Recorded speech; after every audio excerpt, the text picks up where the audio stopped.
Sup, Liron here, and today we're reviewing Sepia Brown by Schmincke.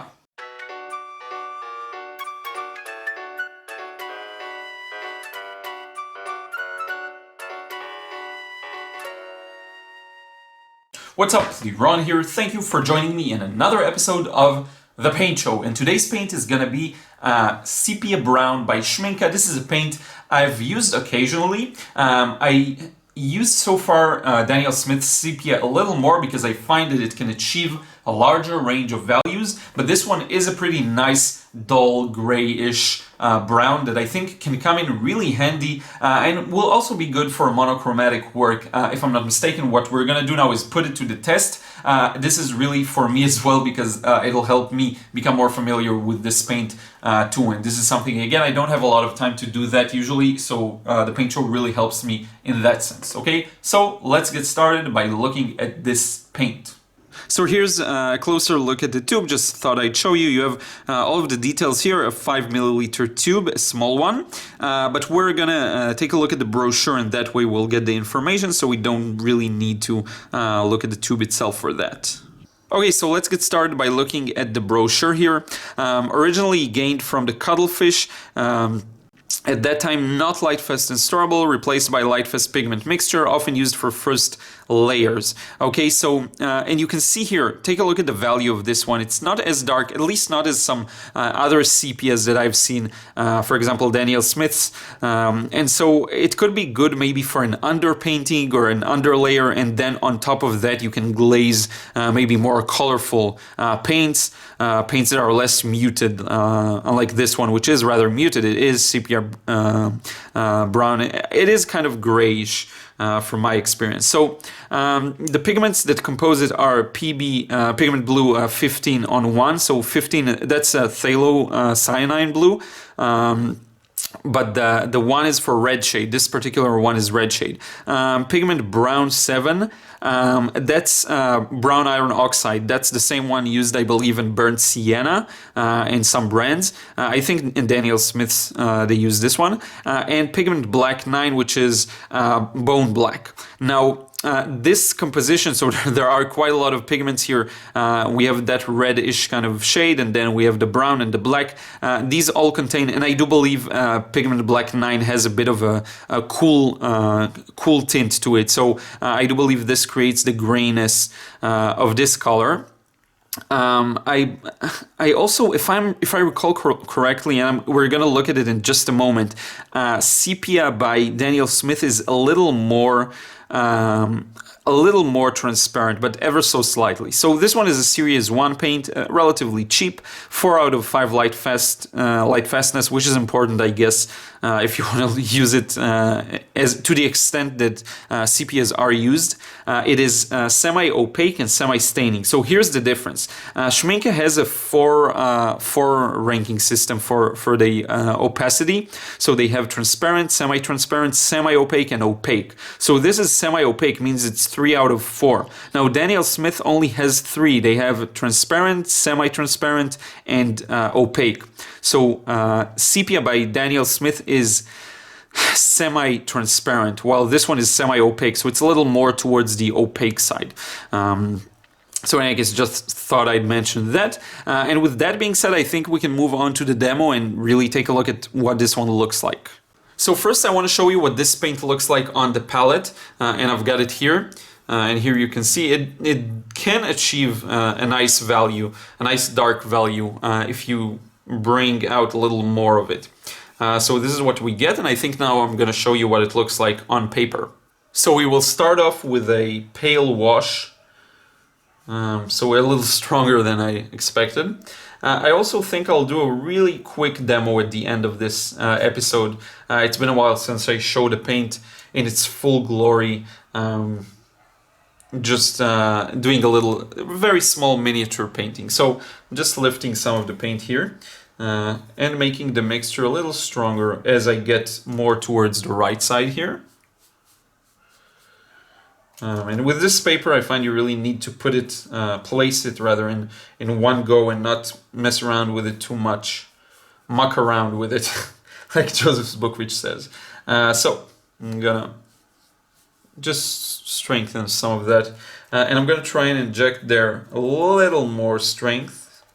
It's going to dry a little lighter because there's quite a lot of water here. So in any case, this is it for this one. What we're going to do now is some wet in wet. Let me zoom in a bit. So I just put a little clip here to make sure that the paper doesn't buckle too much, especially now with the wet in wet. So just applying a bit of paint here, a bit of clear water, at least as clear as I can. It's always a bit tinted, but that's fine.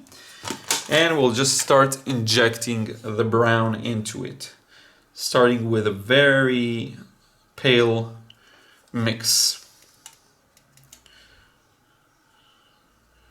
Slowly adding a bit more paint to the mixture, and you can really feel this. Just as a side note, you really after a while develop a sixth sense to how strong the paint is gonna turn out to be on the paper from the palette, just judging, or from even just from feeling it. You know, just by doing the action of adding paint and mixing, you get this sixth sense that can really know how dark something is going to be before you even put it on paper. I remember when I just got started, I had to heavily use a test paper, and now I can use less of it. I usually get by without it, but sometimes when I really want to get things accurate, I use it. By the way, this reminds me that there's we're just going to move into the mixes now, but this reminds me that I also have a video, as I mentioned, on Daniel Smith's sepia. So you want to check it out probably. I'll put a link somewhere in the top or bottom, make sure you don't miss it.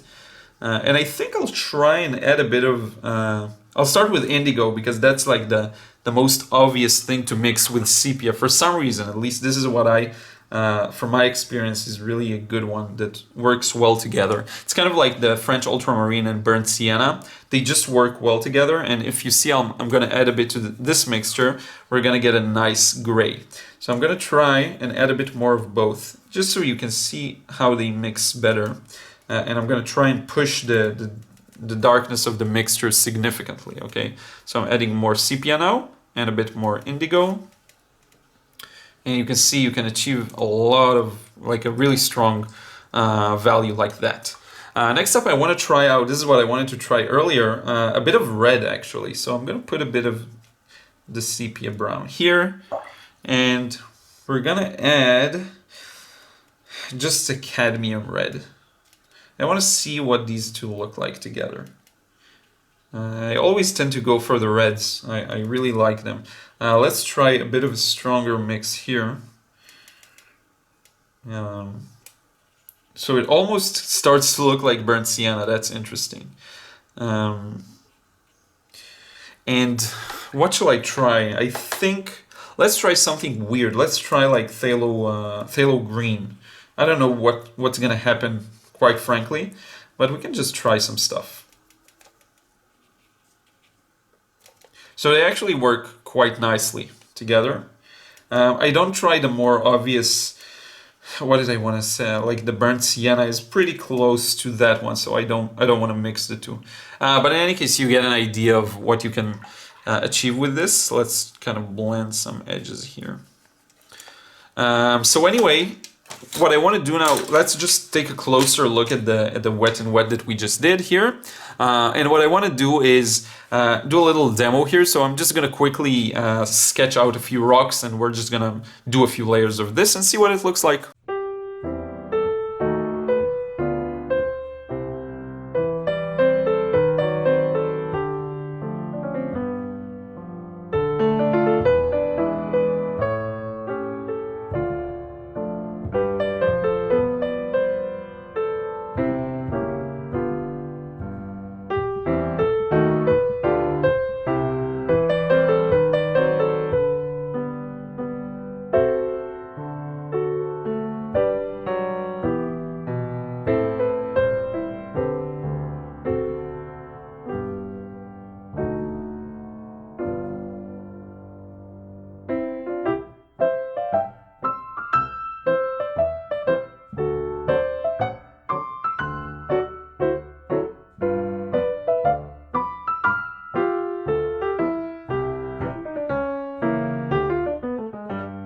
Okay, so this is it. I really hope you enjoyed this super quick demo of a random rock formation. I just searched Google for rock, and this is one of the first results that came up. I hope this gives you a clearer view of what this paint looks like in action. I used Indigo for the sky, a combination of Sepia Brown and cadmium red for the rocks.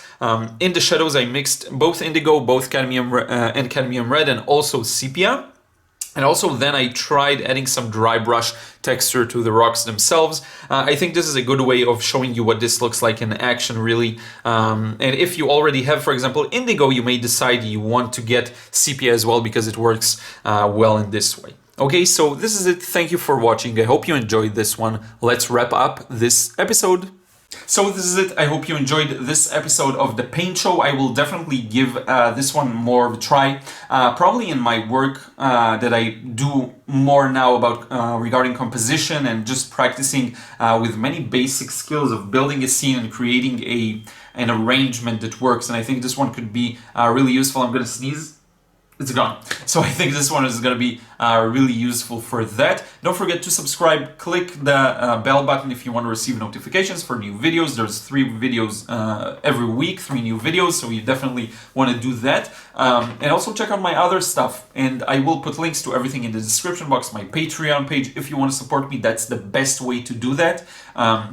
My courses, my podcast, anything. If you want to hear more of me talk about different topics, on Instagram you can check out my work. So if I just talk here or do the paint show, there you can see actual paintings and sketches as well. On my podcast you can listen to more, we're going to dive deeper into some topics that I don't get to discuss here as much. Okay, so it's just a really good place to visit for that, and also you can leave a comment there and we can open a discussion. It's really cool.